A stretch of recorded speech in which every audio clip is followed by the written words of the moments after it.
ظهر لما حست انها عملت مسلسل واثنين وثلاثه بقت لازم يبقى الاسلوب جاف جدا في طريقه توجيه المعلومه او المطلوب مني. يعني انا عمري في حياتي ما بقف قدام مخرج واقول له لا اصل انا لازم عايزه اعمل ده كذا، عمري ما عملت كده، لو انا عيله ولا وانا كبيره ولا في اي وقت. انا بسمع كلام المخرج لانه في النهايه العمل ده وجهه نظر المخرج اهم. كمان حاجه ممكن توصل لي المعلومه، بس هي كانت بتوصل المعلومه باسلوب ما ينفعش توصله بيه.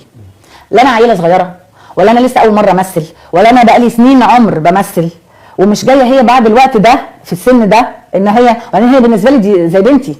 يعني لازم كان يبقى الاسلوب في توجيه المعلومه يبقى زي اي حد ما بيوجه معلومه.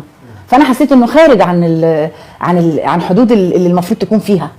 يعني بتتكلم ان هي لا وشقه ليه؟ طيب ليه انت مش قدامك ناس عيال ولا صغيرين ولا اطفال ولا حد بيتعامل كده؟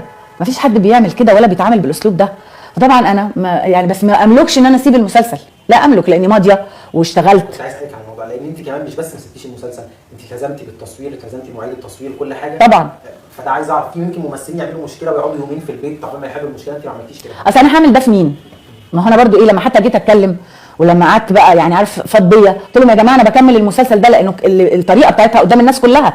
فانا يعني ده ما قبلوش انا بالطريقه دي. فجيت قلت يا جماعه انا بكمل المسلسل ده عشان انا بشتغل مع شركات محترمه، شركه سينرجي وشركه المتحده. انا لما اعمل ده انا ببقى اعمله ضد مين؟ ضدها؟ لا، هبقى بعمله ضد المنتجين اللي هم واثقين فيا واشتغلت معاهم 8 سنين. ما حدش سمع في السنه 8 سنين بشتغل مع شركه سينرجي والمتحده. ما فيش حد قال دي زعلت دي عملت اتخانقت خالص.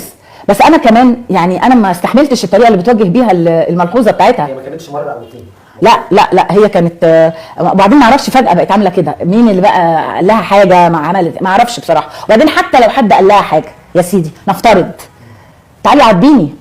انا كنت قبل التصوير ومثلا في التصوير اللي فات اللي هو كنت معاها فيه كنا بنتعامل كأن ام وبنتها. فانا حتى لو انت شفتي مني حاجه ضايقتك طب ما تيجي تقولي لي، او حد راح قال لك حاجه تعالي قولي لي انا زعلانه منك، انت حصل كذا وكذا وكذا. لا بس مش تعملي فيها انك انت بتنتقمي مني واحنا في الشغل.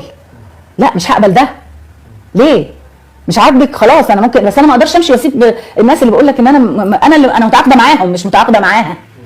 هي بالنسبه لي لو انا هي بس كده انا اقول عايزه امشي، لكن انا ما اقدرش اعمل كده في شركات كبيره وشركات ليها اسمها في السوق، وشركه بتاعت الحكومه شخصيا شركه المتحده وشركه سينرجي استاذ تامر مرسي. ما اقدرش اعمل ده.